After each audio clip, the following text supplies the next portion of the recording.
Halo Cyberfriend, kembali lagi bersama kita dengan aku Mutma dan aku Safa yang akan ngasih tahu kalian 5 berita viral minggu ini versi Clipping Cyber. Oke, kita mulai dari berita yang pertama, ada demo di berbagai daerah.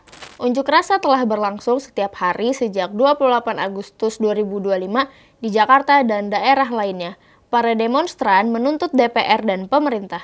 Nah, menurut Menteri Pekerjaan Umum Dodi Hanggodo, kerugian akibat demonstrasi di seluruh Indonesia mencapai 900 miliar. Sementara itu, Gubernur DKI Jakarta Pramono Anung menyatakan kerugian khusus di Jakarta, terutama akibat kerusakan fasilitas umum, diperkirakan mencapai 80 miliar. Nah, selanjutnya di media sosial viral banget nih soal unggahan 17+8 tuntutan rakyat dengan tagline transformasi, reformasi, dan empati. Tuntutan ini ditujukan kepada pemerintah Republik Indonesia yang mencangkup aspek kehidupan mulai dari transparansi pemerintahan, penegakan hukum, dan keadilan sosial.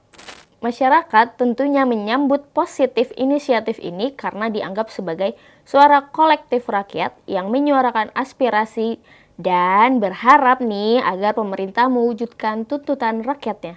Kemudian 17+8 tuntutan rakyat ini punya deadline loh guys, yaitu di poin 17 pertama harus dipenuhi pemerintah terakhir di tanggal 5 September 2025 dan 8 poin selanjutnya di tanggal 31 Agustus 2026.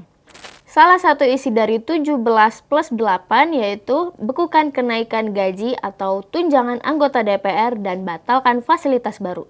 Kira-kira akan didengar gak ya suara kita? Nah, selanjutnya yang paling heboh dan gong nih, ada deretan rumah anggota DPR hingga menteri yang dijarah massa. Yang pertama ada anggota DPR Ahmad Syahroni. Pada Sabtu 30 Agustus 2025 kemarin, rumah anggota Komisi 1 DPR RI Ahmad Syahroni di Tanjung Priok dikerumuni dan diterobos masuk nih oleh sekelompok massa. Massa melakukan penjarahan dengan mengangkut berbagai barang.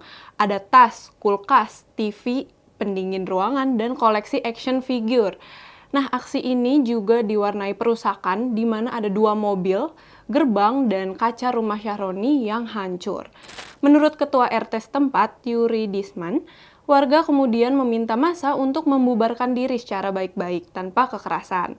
Nah, massa pun akhirnya bersedia membubarkan diri. Setelah kejadian ini, warga dan marinir melakukan penjagaan di sekitar lokasi. Selanjutnya ada rumah Komisi 9 DPR RI Uya Kuya yang memiliki nama asli Surya Utama di kawasan Durensawit, Jakarta Timur, yang menjadi sasaran penjarahan dan perusakan oleh sekelompok massa juga nih. Nah, para penjarah mengambil berbagai barang juga seperti furniture, TV, kulkas, dan bahkan kucing peliharaannya juga ikut diambil. Selain itu, massa juga merusak pagar, pintu, dan jendela, serta mencoret-coret tembok Uya Kuya.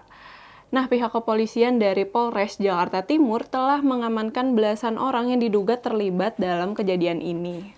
Nah, yang ketiga ada rumah Eko Hendro Purnomo alias Eko Patrio, anggota DPR RI fraksi Partai Amanat Nasional. Juga terkena penjarahan massa nih yang ada di kawasan Kuningan, Jakarta. Ini didatangi massa pada Sabtu 30 Agustus kemarin malam. Karena massa yang sangat banyak, pengamanan dari TNI dan Satpam tak kuasa menahan nih guys. Semua barang di rumah Eko dijarah, termasuk hal-hal sepele kayak jagung, sawi, dan bumbu dapur. Setelah dini hari, suasana berangsur kondusif. Dan yang terakhir, ada rumah Menteri Keuangan Kabinet Merah Putih Sri Mulyani Indrawati turut jadi sasaran penjarahan. Sama seperti rumah para anggota DPR RI sebelumnya, massa mengambil berbagai macam barang.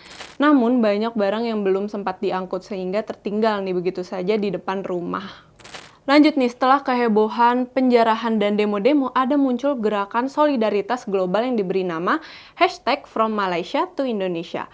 Lagi rame sih diperbincangan di media sosial saat ini. Gerakan ini merupakan wujud dukungan lintas negara yang menyentuh hati bagi para pengemudi ojek online di Indonesia. Nah, solidaritas ini berawal dari Malaysia setelah meninggalnya Afan Kurniawan, seorang pengemudi ojek online yang tewas terlindas kendaraan taktis Brimob saat demonstrasi di Jakarta beberapa waktu lalu.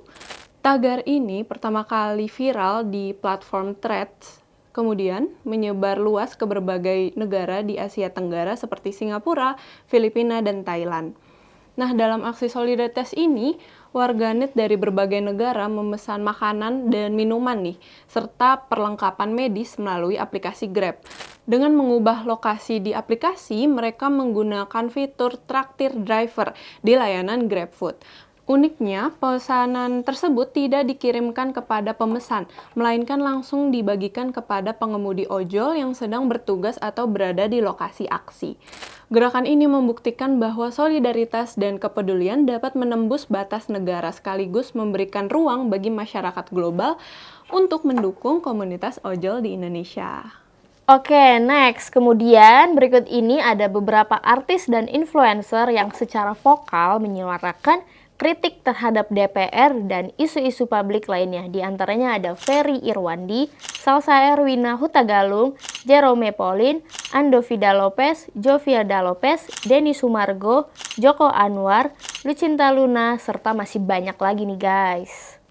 Nah, dalam suasana duka yang mendalam, kami menyampaikan bela sungkawa yang sedalam-dalamnya atas gugurnya para korban dalam demonstrasi kemarin.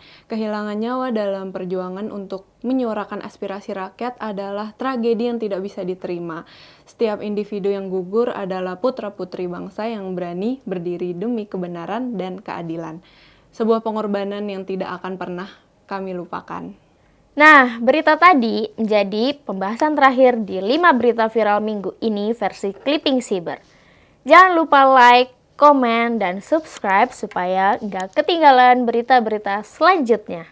Oh iya, jangan lupa follow semua akun sosial media kita di TikTok, Instagram, dan Facebook. Sampai jumpa di video selanjutnya. Bye!